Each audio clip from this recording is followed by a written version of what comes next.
Alors, histoire de changer un peu, correction d'un problème d'analyse cette fois-ci, qui est le problème 1 de la feuille d'exercice maths 50. Et en fait, cet exercice avait un double objectif, celui de vous faire réviser un peu l'analyse d'une part, et puis celui de fournir la deuxième moitié d'un chapitre d'informatique, qui est le chapitre consacré à la résolution numérique, résolution rapprochée de l'équation f de x égale 0. Alors, l'objectif de ce chapitre-là, c'est justement de résoudre numériquement une équation qu'on ne sait pas résoudre exactement, et vous savez qu'il ne faut pas aller chercher très loin une fonction f pour que f de x égale 0, on ne sache pas la résoudre exactement.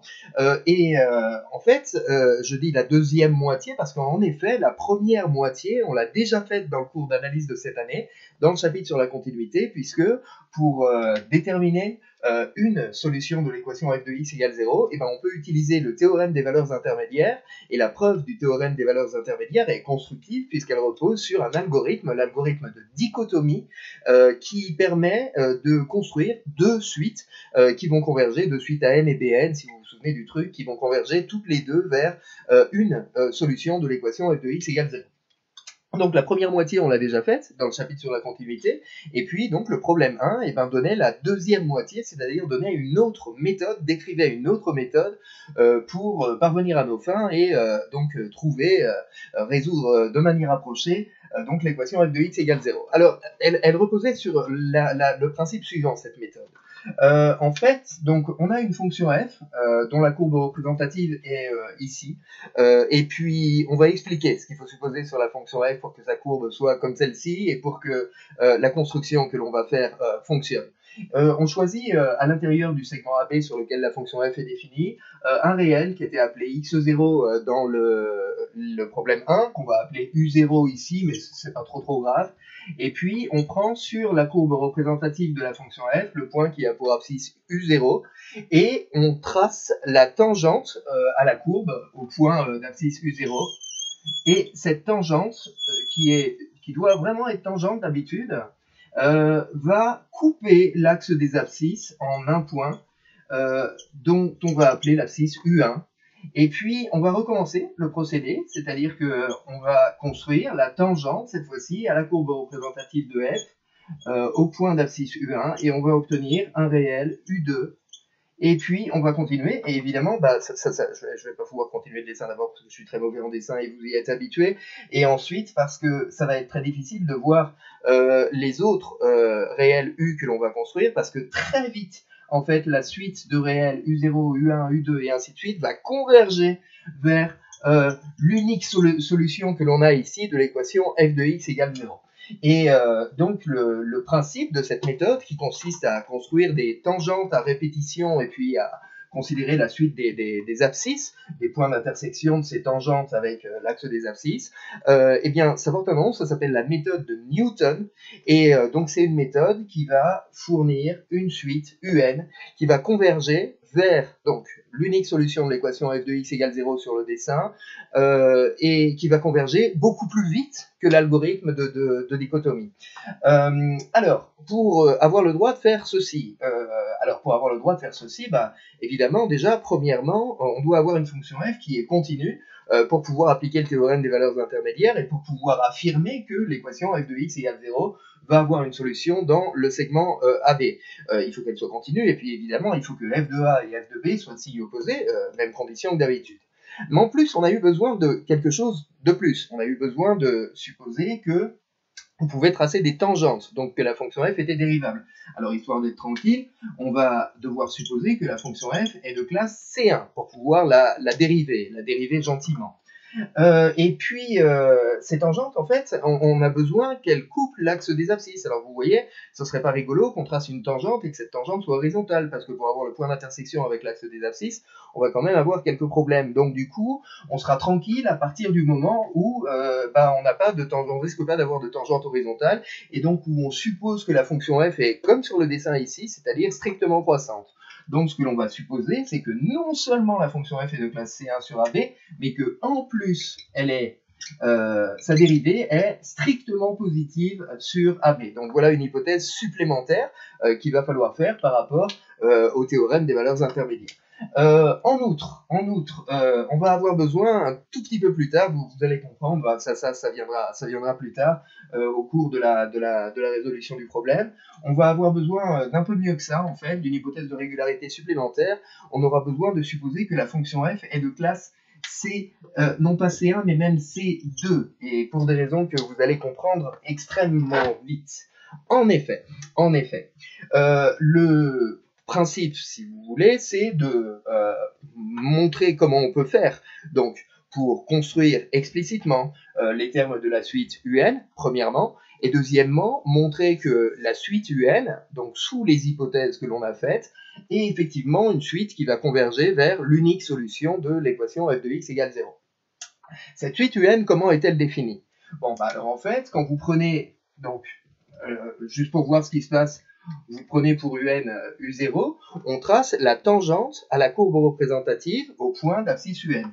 Alors cette tangente, donc tangente au point d'abscisse UN, bon je vais noter ça T indice UN, disons, c'est une courbe qui a pour équation, vous connaissez l'équation d'une tangente, donc c'est Y égale F' de UN multiplié par X moins UN plus F de UN.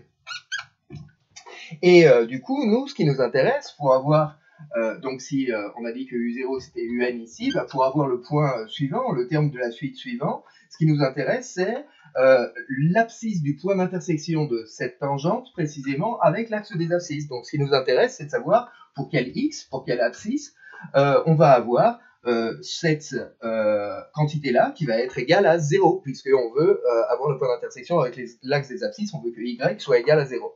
Donc on va remplacer Y par 0 ici, et puis on va résoudre cette équation, c'est-à-dire on va trouver que X est égal à, bon, voilà, ça donne X égale UN moins F de UN sur F' de UN. Donc vous prenez simplement l'équation qui est au-dessus et vous isolez le x. Donc ce x obtenu ici, c'est l'abscisse du point d'intersection de la tangente avec l'axe des abscisses. Et c'est cette abscisse qu'on va convenir d'appeler UN plus 1. UN plus 1. Hop là, UN plus 1. Alors vous voyez, pour avoir le droit d'écrire ceci, en fait, on avait besoin de pouvoir écrire f' de un, donc on avait besoin que f soit dérivable, et on a besoin que f' de un soit différent de 0, sinon ça ne ferait pas très sérieux, et cette hypothèse-là va être assurée par le fait que f' est strictement positif. Donc maintenant, ce que l'on a ici, c'est une suite U, qui est une suite définie par récurrence, et la relation de récurrence, c'est un plus 1 égale g de un, avec dans le rôle de la fonction g, donc ça c'est une relation qui est de la forme un plus 1 égale g de un, avec dans le rôle de la fonction g, donc la fonction définie sur le segment AB par g de x égale x moins f de x sur f' de x.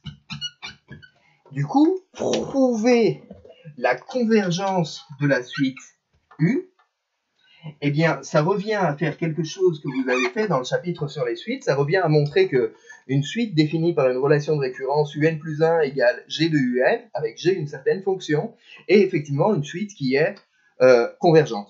Et qui converge, tant qu'à faire, vers ce que l'on veut, c'est-à-dire qui converge vers l'unique solution de l'équation f de x égale 0 dans le segment AB. Donc voilà pourquoi on vous faisait étudier cette fonction g dans le problème 1 de l'exercice de maths 50. Alors, en reprenant les questions dans l'ordre, il y en avait quand même quelques-unes qui étaient à peu près évidentes. Donc tout d'abord, les hypothèses que l'on fait au début sur la fonction f sont des hypothèses qui pouvaient être parachutées, mais qui maintenant sont relativement claires sur le dessin. Donc on vous demandait de justifier que l'équation f de x égale 0 admet une unique solution dans le segment AB. Bon, alors évidemment, le fait qu'il existe une solution, c'est parce que f est continu sur le segment AB et que f de A, f de B est inférieur ou égal à 0. Donc le théorème des valeurs intermédiaires affirme qu'il existe une solution à cette équation. Et l'unicité de cette solution provient du fait que la fonction f est strictement croissante sur AB, puisqu'on fait l'hypothèse que la dérivée est strictement positive, et la stricte croissance implique l'injectivité. Donc voilà comment on montre dans la première question que l'équation f de x égale 0 possède une unique solution L dans l'intervalle AB. Donc l'unique solution de f de x égale 0, on l'appelle L. Deuxième question, on vous demandait donc déterminer l'intersection déterminer l'abscisse du point d'intersection, donc c'est ce que l'on vient de faire ici. C'est dans la question 3 qu'on vous demandait d'étudier cette fonction g. Cette fonction g pouvait paraître parachutée, mais maintenant elle ne l'est plus, parce que ce que vous comprenez, c'est que ce qu'on va faire en fait dans la suite du problème, c'est prouver que la suite définie par cette relation de récurrence-là est effectivement une suite qui va converger, c'est ce qu'on voit sur le dessin, si j'ose dire, et va converger vers L. C'était ça le but de l'exercice. D'accord? Et donc pour ce faire, il y avait plusieurs questions. Alors allons-y donc pour la suite de ces questions. Hop là. Alors je vais retirer ça. Je pense qu'on n'a plus besoin de nos hypothèses, au cas où on pourra les redonner explicitement. Je pense juste de quoi écrire qui fonctionne à peu près. Donc on a une suite définie par un plus 1 égale g de un, avec dans le rôle de la fonction g, la fonction définie sur le segment AB par g de x égale x moins f de x sur f' de x. Et ultime chose, on s'est placé dans des hypothèses telles que l'équation f de x égale 0 admet une unique solution sur le segment AB, et que cette unique solution, c'est un réel qu'on a appelé L. Donc f de L égale 0. Et le but du truc, le but du problème, c'est de montrer que la suite UN converge vers L. Bon. Alors, première chose à faire, on vous demandait de calculer G de L, on vous demandait de calculer G' de L. Alors, je vais le mettre dans un coin, peut-être là, j'essaie de trouver un faute nuage. G de L, vous remplacez, et quand vous calculez ça, vous avez L moins F de L. Ah oui, mais F de L, c'est 0, donc G de L égale L. Ce qui veut dire que L est un point fixe de la fonction G. G' de L, ah bah oui, mais pour pouvoir calculer G' de L, il faut pouvoir dériver cette expression. Et c'est là où intervient l'hypothèse que f doit être de classe C2, c'est-à-dire que pour pouvoir calculer la dérivée de la fonction identité moins f sur f', il s'agit que tout le monde soit dérivable à l'intérieur, en particulier f', et donc c'est pour ça que l'on suppose, pour être tranquille, que la fonction f est de classe C2, de manière à ce que sa dérivée seconde existe. Alors on calcule, ça c'est un calcul que vous savez faire, alors en fait ça marche bien, il y a des simplifications qui vont bien, et du coup pour G' de L, je vais juste mettre le résultat ici, pour G' de L, on obtient que G' de L est égal à 0.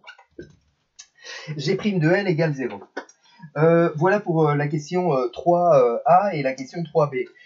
Dans la question 4, on vous demandait de montrer que la fonction G' au voisinage de L est toujours plus petite que 1. C'est-à-dire que montrer que il existe un certain réel H, donc il existe H réel, strictement positif quand même, tel que pour tout X appartenant à l'intervalle L-H, L plus H, G' de X en valeur absolue est strictement plus petite que 1. Alors ça, on va le faire très vite. Oralement, en fait, ça suffit. La fonction G' est une fonction qui est continue. Donc G' est continue. G', elle est continue. D'accord ? La fonction valeur absolue de G', elle est aussi continue, puisque c'est la composée de deux fonctions, G' et la valeur absolue, qui sont toutes les deux continues. Cette fonction valeur absolue de G', elle est continue en particulier en L, et en L, elle vaut 0. Donc ça veut dire qu'elle admet une limite en L, et que cette limite est nulle. Et puisqu'elle admet une limite qui est nulle, en 0, et au voisinage de L, elle va être bornée par ce que vous voulez, par moins 1,5 par exemple. En tout cas, vous êtes sûr que elle va être strictement plus petite que 1 au voisinage de L. Donc, ce qui fait marcher, en fait, ici, ce qui justifie que il existe un intervalle centré en L tel que G' soit en valeur absolue majoré par 1, c'est le fait que G' est continu en L, de par nos hypothèses.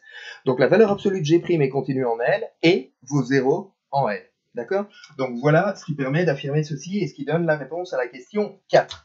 On vous demandait, et c'est là où ça devient intéressant, parce que c'est des révisions de trucs enterrés, il s'agissait de justifier du coup que que l'intervalle L-H, L plus H est stable pour la fonction G, donc que quel que soit X appartenant à cet intervalle, qu'on va appeler I dorénavant, donc I c'est l'intervalle L-H, L plus H, G de X appartient encore à I. Et ça, c'est vachement intéressant parce qu'en fait, ça oblige à aller chercher le théorème des accroissements finis, alors qu'on n'a pas utilisé beaucoup, donc c'est sympa. Alors voilà ce qui se passe. En fait, ici, on a L, ici, on a L plus H, et ici, on a L moins H. Et donc, ce qu'il faut prouver, c'est que si on prend un réel, X, qui appartient à cet intervalle, L moins H, L plus H, alors G de X appartient aussi à cet intervalle. Et en fait, ce que l'on utilise, c'est que si X appartient à I, alors ça signifie que la distance entre X et L, elle est plus petite que H, puisque l'intervalle L-H, L plus H, c'est l'ensemble des réels qui sont à une distance inférieure ou égale à H du réel L. Donc, si X appartient à I, c'est une grosse banalité, X moins L, en valeur absolue, est plus petit que H. Mais du coup, d'après l'inégalité des accroissements finis, on va avoir G de X moins G de L qui va être majoré par un majorant que l'on a pour la dérivée, donc 1 multiplié par X moins L. Donc ça, c'est l'inégalité des accroissements finis qui permet d'affirmer ça. Et si vous n'êtes pas à l'aise avec l'inégalité des accroissements finis, eh bien vous appliquez le théorème des accroissements finis à la fonction G entre L et X. Et puis après, en appliquant le théorème des accroissements finis, il y a la dérivée qui intervient, la dérivée de G, et vous majorez ensuite, vous passez sauvagement à la valeur absolue et vous majorez la valeur absolue de G' par 1. Et ici, il se passe quelque chose de formidable, c'est que G de L, c'est L, puisqu'on a observé que L était un point fixe pour la fonction G. Donc ici, on peut virer le G, et il nous reste G de X moins L est plus petit que X moins L, qui lui-même est plus petit que H, c'est-à-dire que G de X moins L, en valeur absolue, est plus petit que H. Et cette inégalité-là signifie que la distance entre G de X et L est majorée par H, et ce qui signifie exactement, alors dans l'autre sens, si vous voulez, que G de X appartient à l'intervalle L moins H, L plus H. Donc au final, qu'est-ce qu'on a prouvé? On a prouvé que pour tout X dans I, G de X appartient aussi à I. En clair, l'intervalle I est stable pour la fonction G. Donc voilà pour ce truc-là. Hop là, je vais effacer. Je vais effacer tout ça. Hop là. Donc je vais juste rappeler les choses essentielles que l'on a. Donc on a un intervalle I qui est tel que sur cet intervalle, la valeur absolue de G' est majorée par 1. Ça c'est la première chose. Et puis deuxième chose, G de I est contenu dans I, l'intervalle I est laissé stable par la fonction G. Question suivante, on vous demandait montrer qu'il existe un réel K strictement plus petit que 1 tel que G de Y moins G de X est plus petit que K fois Y moins X. Alors ça c'était encore une application du théorème des accroissements finis. Donc en fait ce qui se passe c'est que donc c'était la question qui était appelée 6. La fonction G', d'ailleurs G' est strictement plus petite que 1, ici ça a son importance. La fonction G' est une fonction qui est continue sur l'intervalle I, qui est pas n'importe quoi l'intervalle I, qui est un segment. Alors je vais et la valeur dans R. L'intervalle I, c'est l'intervalle fermé, borné, L moins H, L plus H, donc c'est un segment. Et puisque c'est un segment et que la fonction G' est continue sur ce segment, et ben on peut appliquer le théorème des bandes atteintes. Donc le théorème des bandes atteintes permet d'affirmer que le maximum de G' va exister et que le minimum de G' va exister. Et puis que ce maximum et ce minimum, de toute façon, en valeur absolue, ils sont strictement plus petits que 1. Puisque s'ils étaient égal à 1, à ce moment-là, ils seraient atteints, et donc on n'aurait pas la valeur absolue de G' strictement plus petite que 1. Par conséquent, on peut affirmer ici que le maximum de G', il est strictement plus petit que 1, le minimum de G', il est strictement plus grand que moins 1, et puis en prenant le plus grand des deux en valeur absolue, ce que l'on obtient, c'est que effectivement, il existe donc un réel cas, mais un réel cas, attention, qui est à coup sûr strictement plus petit que 1, tel que G' est en valeur absolue inférieur ou égal à K. Alors c'est un peu frustrant cette question parce qu'on se dit oh, bah oui c'est évident, ça découle immédiatement de ce qui précède. Non, parce qu'en fait il faut quand même faire un peu attention aux inégalités, un peu attention aux intervalles sur lesquels on travaille. Donc c'est pour ça qu'ici il faut appliquer avec précaution le théorème des bornes atteintes à la fonction G' ou à la fonction valeur absolue de G' d'ailleurs si on veut aller plus vite pour pouvoir affirmer ceci.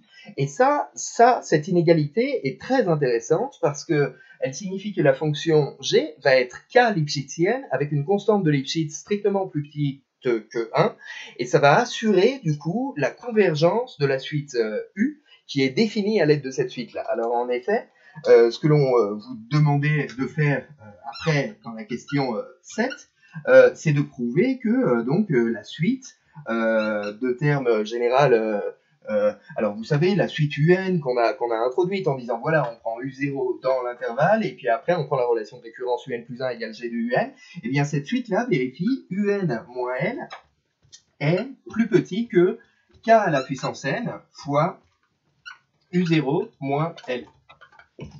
Bien, alors évidemment ça se fait par récurrence sur N, l'initialisation est triviale, pas grand chose à dire là-dessus, et pour l'hérédité, alors l'hérédité c'est le seul truc qui est intéressant ici. Pour l'hérédité en fait, ce qu'on va faire c'est qu'on va appliquer une nouvelle fois l'inégalité des accroissements finis à la fonction G, et à la fonction G entre L et UN, de telle sorte que on va obtenir que G de UN moins G de L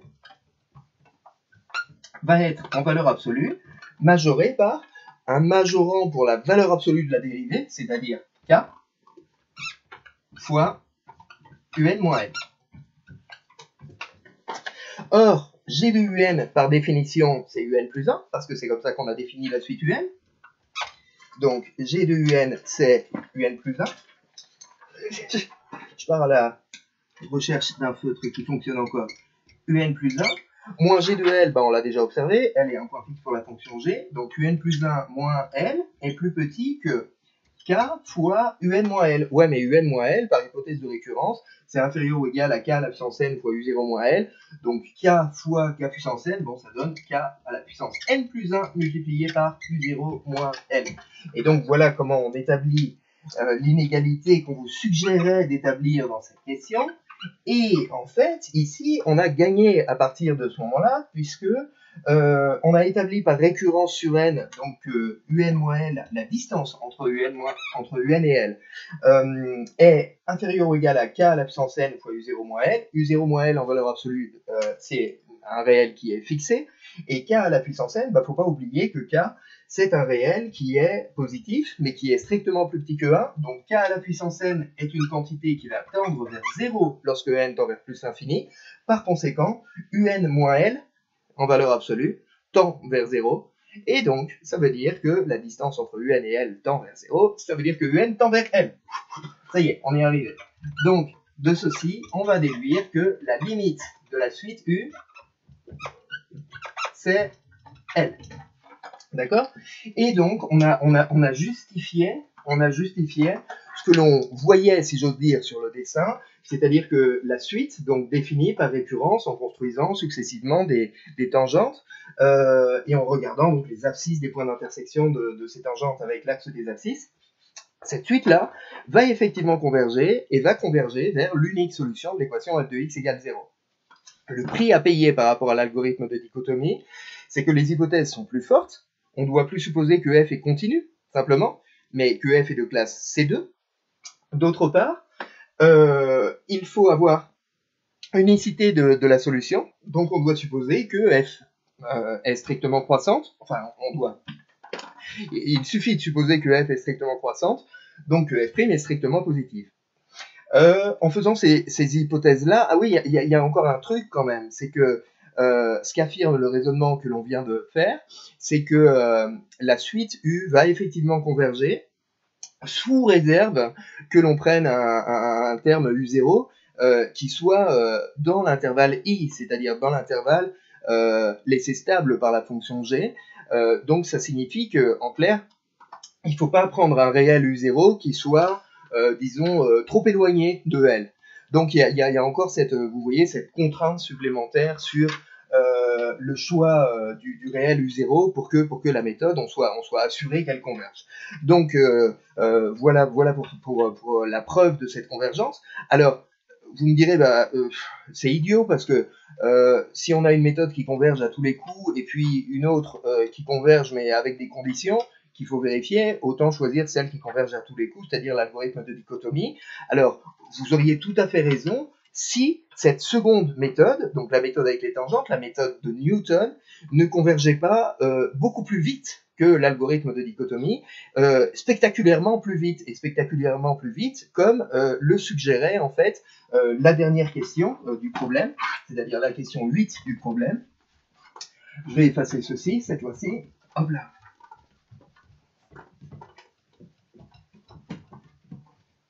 Hop là. Alors on vous demandait d'obtenir un résultat, d'arriver à obtenir un résultat où intervenait la dérivée seconde de la fonction, tout ça, ça a l'air un peu sauvage comme truc. Hop là. J'espère que ça va fonctionner. Et donc on vous demandait d'établir que la limite, lorsque n tend vers plus l'infini, de un plus 1 moins L sur un moins L au carré, cette limite est une constante et que cette constante c'est g seconde de L sur 2. Hop là. Et juste avant de l'obtenir, parce que moi je veux bien qu'on s'amuse à obtenir des choses, mais moi j'aime bien être convaincu que ça va vraiment servir à quelque chose, ce truc-là. Alors ce qu'il faut comprendre, c'est que un plus 1 moins L, c'est, sans les valeurs absolues, certes, la distance entre le terme un plus 1 de la suite et L, c'est-à-dire l'abscisse, enfin la solution de l'équation f de x égale 0 qui nous intéresse, c'est le réel qu'on veut approcher. En dessous, un moins L, c'est, sans valeur absolue aussi, pareil, la distance entre le terme un et L. Donc, un moins L, finalement, c'est l'erreur commise sur la solution de l'équation f de x égale 0 quand on prend un à la place de L. Un plus 1 moins L, c'est l'erreur commise, mais au rang n plus 1. Et finalement, ce qu'affirme ce résultat-là, c'est que le rapport entre l'erreur commise au rang n plus 1 et l'erreur commise au rang n, au carré, est une constante. Donc ça signifie en fait que l'erreur commise au rang n plus 1 va grossièrement être, à une constante près, le carré de l'erreur commise au rang n. Et ça, c'est quand même assez spectaculaire, parce que ça veut dire que si au rang 0, vous avez une erreur qui est de 1 dixième, au rang 1, l'erreur, elle sera de 1 centième. Au rang 2, l'erreur, elle sera de 1 sur 10 000. Au rang 3, l'erreur, elle sera de 1 sur 10 puissance 8, et ainsi de suite, et ainsi de suite. Ce qui veut dire que, théoriquement, le nombre de décimales justes de notre valeur approchée de L double à chaque itération. Le nombre de décimales justes double à chaque itération. Je ne sais pas si vous vous rendez compte de ça. Donc c'est une convergence qui est délirante, quoi. Ça converge vraiment très vite. Sauf que ça, évidemment, alors ben, c'est autre chose, c'est plus un problème de maths, c'est un problème d'info derrière. C'est que même si vous faites 10 itérations, par exemple, vous n'êtes pas sûr que le résultat fourni par votre machine, par votre ordinateur perso ou celui du lycée, va être effectivement un résultat juste avec 1024 décimales derrière. Parce que derrière se pose un autre problème, qui est plus un problème de mathématiques, qui est le problème de la précision des calculs faits par la machine. Mais ça, c'est autre chose, d'accord? En tout cas, ce qu'affirme ce résultat qu'on vous demandait d'établir, finalement, c'est ça, quoi. C'est cette convergence super rapide de la suite U vers L. D'accord? Et pour parvenir à l'établir, en fait, il y a du G seconde qui apparaît. Alors, comme il y a du G seconde qui apparaît, on utilise un DL à l'ordre 2, ou la formule de Taylor-Young, si vous voulez. La fonction G, elle est de classe C2. Ah tiens, c'est aussi pour ça que ça sert, en fait, ce truc-là. Elle est de classe C2, puisque, sur l'intervalle qui va bien. Donc, puisqu'elle est de classe C2, on va lui appliquer, on va faire un DL, quoi, à l'ordre 2, un DL pour obtenir, finalement, l'expression de cette fonction entre L et UN. Alors, explicitement, on va avoir G de UN qui va être égal à G de L plus G' de L multiplié par L moins UN plus G seconde de L sur 2, bon, il faudra écrire factoriel 2, mais le curry est, multiplié par L moins UN au carré, plus un petit taux de L moins UN au carré. Alors un petit taux lorsque n tend vers plus l'infini. Il faudrait mettre n tend vers plus l'infini ici, mais bon, ça prend un peu de place. Or, G de UN, c'est UN plus 1. G de L, c'est L, ça va, on l'a déjà observé 14 fois. G' de L, c'est égal à 0, je vous rappelle, on l'a déjà établi plus haut, c'était tout au début ça. Donc, G' de L, c'est égal à 0, donc du coup, ce terme-là va disparaître. Donc, plus G seconde de L sur 2 multiplié par L moins UN au carré, plus le petit taux qui est derrière, tiens, je ne vais pas réécrire parce que j'ai la flemme de le faire. Et c'est terminé. Et essentiellement, c'est terminé. D'accord? Vous faites passer juste le L qui est ici de l'autre côté. Donc, vous avez UN plus 1 moins L égale le machin qui est là. Et vous divisez par L moins UN au carré. Oui, parce que on a supposé aussi que UN est toujours différent de L. C'est une hypothèse supplémentaire que l'on a rajoutée. Supposer que UN est différent de N, c'est pas délirant, parce que ça revient à supposer que la suite d'approximations successives que l'on construit ne va pas vous faire tomber pile sur l'unique solution de l'équation f de x égale 0. Donc on va diviser tout le monde par L moins UN au carré, et si on divise tout le monde par L moins UN au carré, il nous reste évidemment G seconde de L sur 2, plus petit taux et petit taux de 1. Toujours pareil, petit taux lorsque n tend vers plus l'infini. Et donc, lorsque n tend vers plus l'infini, eh bien cette quantité va tendre vers G seconde de L sur 2. Et c'est terminé, puisque ça c'est exactement ce que l'on vous demandait d'établir, c'est-à-dire que n plus 1 moins L tend, lorsque n tend vers plus l'infini, vers G seconde de L sur 2. Et voilà pour cette question-là. Alors cette question-là, elle est je tenais à vous la faire, parce que d'abord c'est la dernière du problème, ça aurait été bête de ne pas la faire. Ensuite, parce que c'est celle qui peut faire le plus peur. On se dit, oulala, comment on va faire pour établir ce truc? Et finalement, c'est la plus bidon, c'est la plus facile de toutes, pratiquement. Parce que vous avez juste à appliquer une formule, qui est la formule de Taylor, en gros, à la fonction G, qui est de classe C2, donc qui est faite exprès pour, entre L et UN, et vous obtenez après directement le résultat, quoi, en deux lignes. Et en outre, donc, ce résultat, comme je vous l'ai expliqué précédemment, est particulièrement intéressant, particulièrement joli, parce qu'il explique que la méthode de Newton, donc la méthode qui consiste à construire les UN telle qu'on l'a fait précédemment, va converger vers elle, va converger vers l'unique solution de l'équation f de x égale 0, beaucoup plus vite que pour l'algorithme de dichotomie. Donc voilà pour ceci, et à bientôt pour de nouvelles aventures, qui sait, peut-être même en analyse. Au revoir.